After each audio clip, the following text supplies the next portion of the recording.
and welcome back to The Right Turn, your one-stop shop for all things fiction writing. Thank you so much to those tuning back in after the little hiatus through June and July. I had to finish edits on my most recent novel, and I can honestly say that I typed so much most days that my fingers hurt and I just couldn't get the podcast done. But those edits are done, and I'm back now and continuing with our parts of speech workshop. This time, we're talking about verbs. And these episodes should be coming back much more consistently. So we will be posting every other Friday or twice a month. Now, if you didn't catch the last episode, we started with nouns. And I know the audio is a bit messed up on that episode. I'm in the middle of working out what happened to it and why, because I re-recorded it 2 times and my editing software seems to have kind of gone haywire.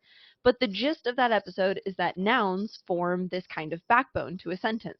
They're the subject and the object, and knowing how and when to use them will help achieve such craft elements as building suspense, conveying setting, and showing a little bit of the identity of your character. Today, we're shifting our focus to verbs. Now, verbs are any words that define an action. These actions can be easy to conceptualize, such as running, jumping, shouting, and so forth, or they can be more abstract words, such as feeling, thinking, is, and the ones like that. Now, verbs are the only required parts of any sentence in the English language. I can make a sentence without a noun, but I cannot make a sentence without a verb.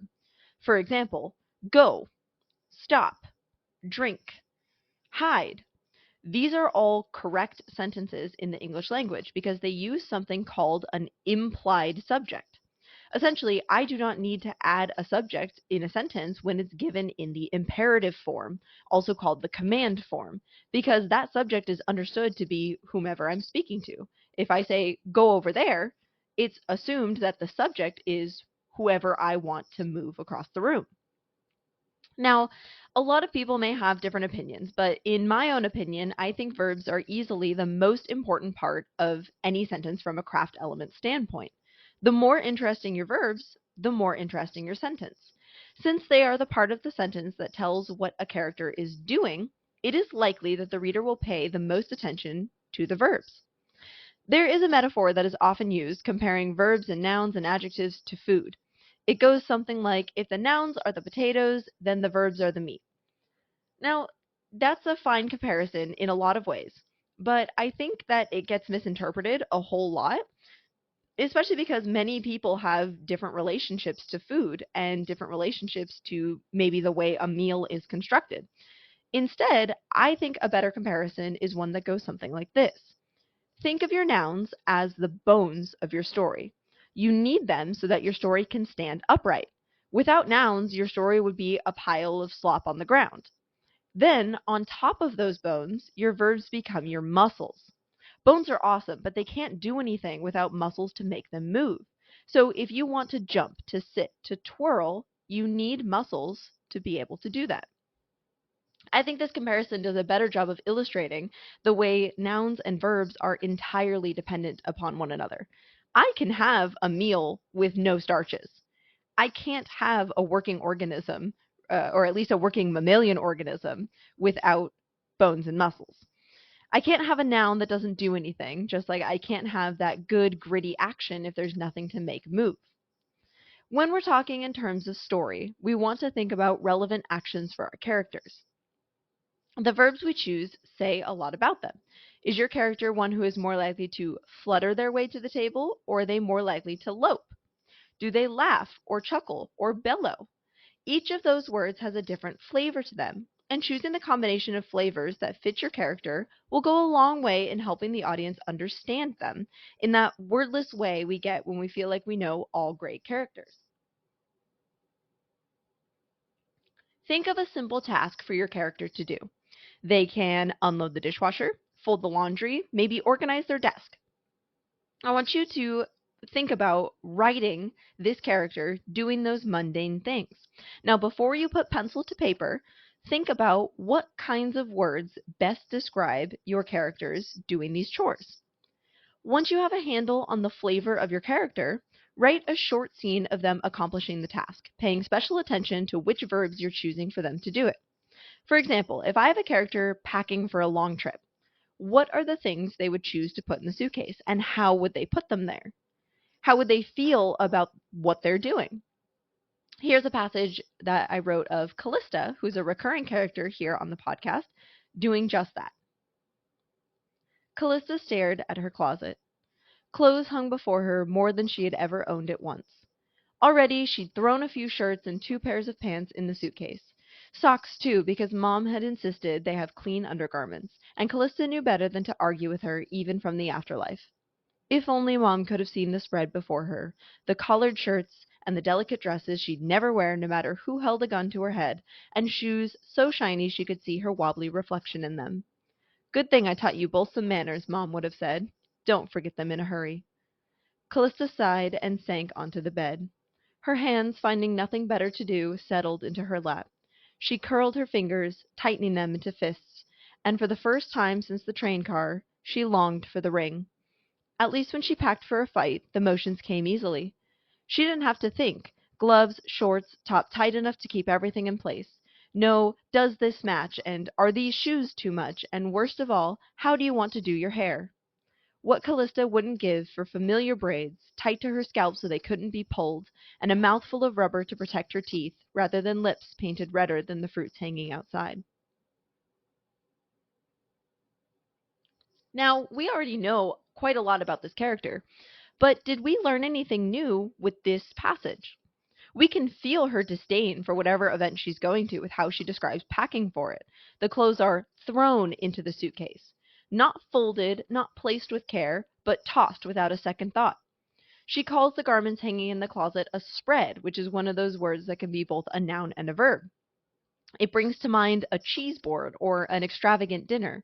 And moreover, the way Callista uses the word, we get the feeling of anger. As you can see, there is a lot you can do with your verbs. They carry just as much character as any other type of speech, and in some cases, they do a double load. Not only do they help spur momentum into the reading, or take it out if that's what you need, but they also reveal a lot about a character's thought process. Now, when you're writing a first draft, it is perfectly okay to not be super concerned with the best verb you can think of in every single sentence. My first drafts are filled with the most generic verbs ever. My characters run and sit and go and turn. And that's perfectly fine. You need those placeholders you can get from one scene to the next. If you spend so long searching for verbs that you never finish your first draft, then that's certainly not helpful. Instead, I recommend writing your first draft without regard to the cadence of your words or how perfect they are. Only once you've finished the draft can you then go back and concern yourself with how lively the writing is. Like I said in one of my earlier episodes, I actually completely rewrite my second draft from scratch. Using the printed out first draft as a blueprint, I go back and retype every single word. Doing it that way allows me to do a couple of things simultaneously. First, I get to hear the sentence in my head as I'm writing it and decide if I like the sound of it. Is it vibrant enough? Is it soft enough? Whatever I need. And I can make the changes on the fly as I'm typing it. Second, because I'm not worried about what the sentence actually says, I'm not reading it to understand it, I can focus all of my energy on making the words the most beautiful ones I can think of. It works better for me to do it this way rather than simply reading over the first draft and trying to delete and add things in the same document. I tend to get really confused when I do that and I leave things out and I don't finish things, so it's better for me to completely rewrite from first to second draft. Now, that's not to say that every single sentence in the entire manuscript needs the most beautiful words you've ever heard, right? That would be crazy. If you've ever read one of your 5th or 6th grade creative writing pieces, you'll realize pretty quickly that playing it fast and loose with all of these big impact words actually becomes more distracting than helpful. And dialogue tags are a really, really good example of this. Don't get me wrong, using words like exclaimed, screeched, yelled, whispered are great, in moderation. If you read a passage where every single time someone speaks, they have some wild and exciting way of doing so, then the writing can actually start to sound like a wacky, over-the-top play rather than an actual conversation between rational people.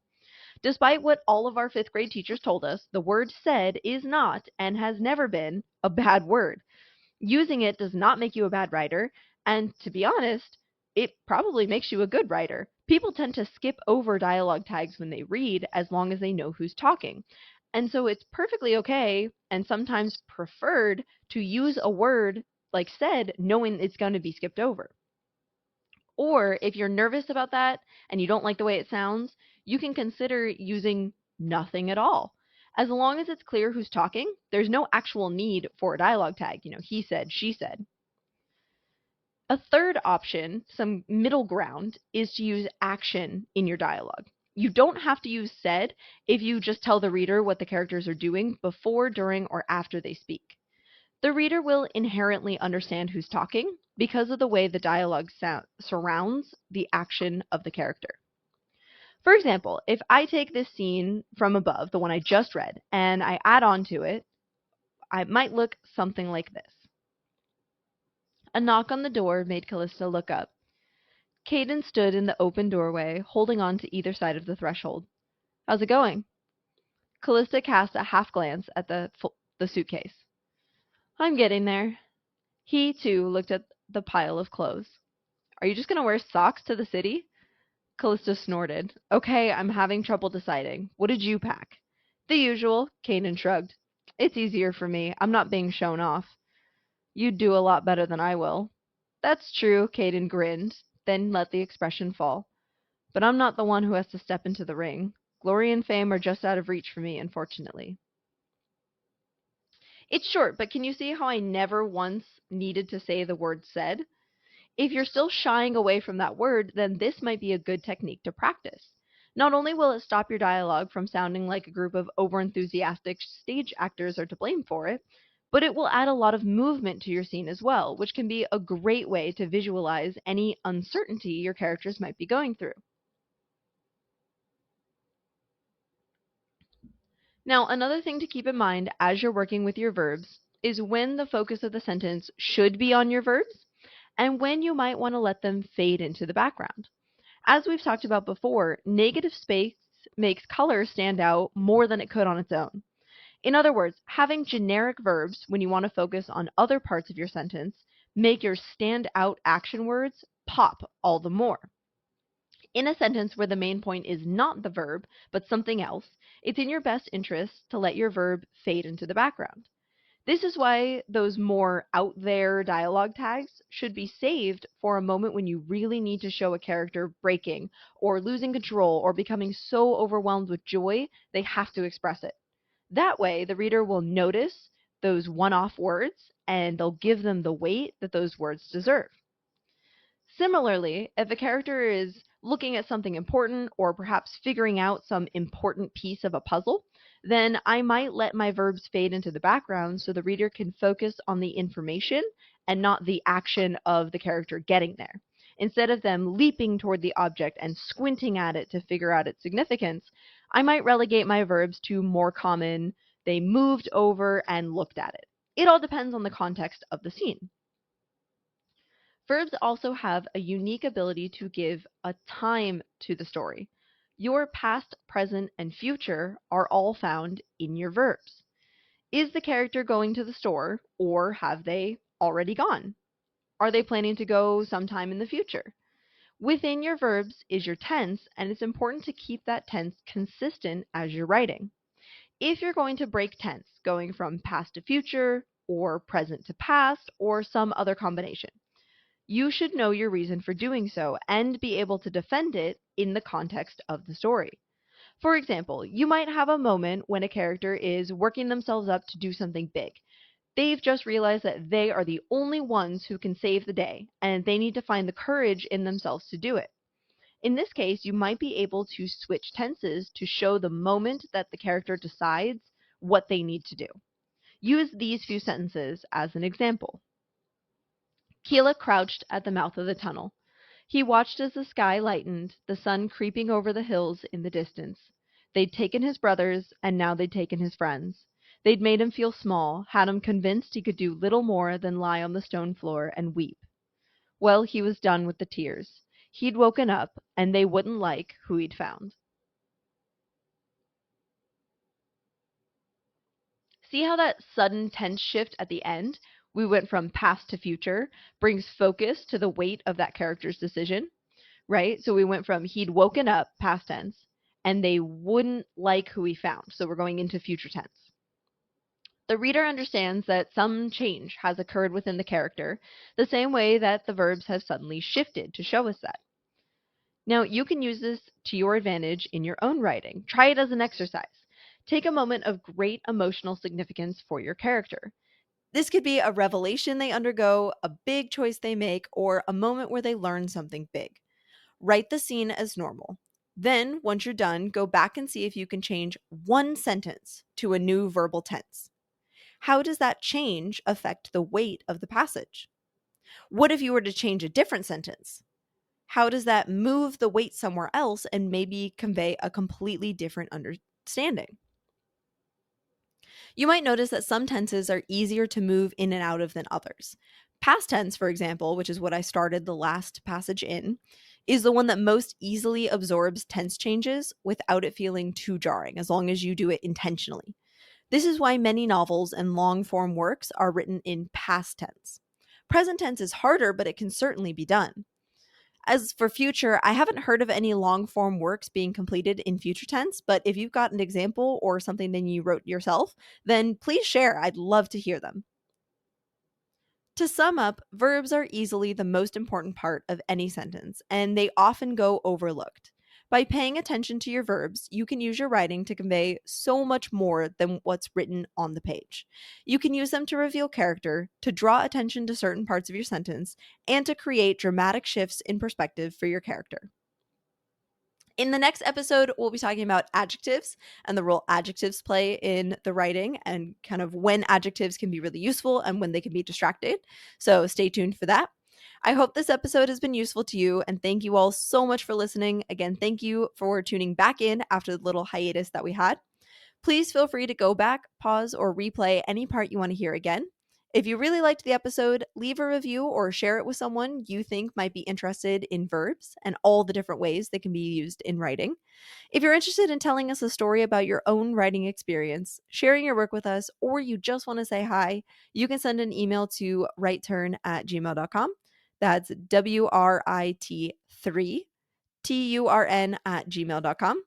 If you'd like to engage with the community in other ways, you are welcome to subscribe to the newsletter at jordanmgriffin.com, which will tell you when new episodes come out. That will be found in the description. In addition, I have an Instagram, which will also let you know when I upload videos. Link will be also in the episode description. As always, I wish you all the best in your own writing. Have a wonderful day, and if it's not a good one, I hope that the next one is better. See you next time.